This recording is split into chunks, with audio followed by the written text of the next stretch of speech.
one word from God can change your life. You're listening to Daily Prophetic.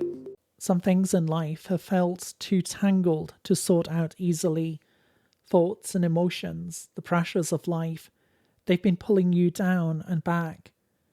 You've been looking for answers, looking for solutions, but it's been difficult to know the way forward. And the Lord says, trust me and allow me to untangle these situations. Allow me to loosen them so that you can see with wisdom, you can see with my understanding. You can see the situations from my eyes, from my perspective.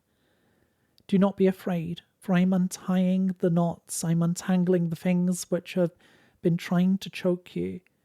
I'm bringing you into a place of freedom, a place of peace. My clarity will reign in your life. Don't fear, but let go and allow me to work. Let go and allow me to untangle the things which have been knotted. For I'm bringing my peace into your heart. I'm bringing a new awareness of my presence, a new awareness of my love that brings freedom, my love that truly sets you free. To receive a personal word, click on the link in the top left of the screen or visit requestword.com.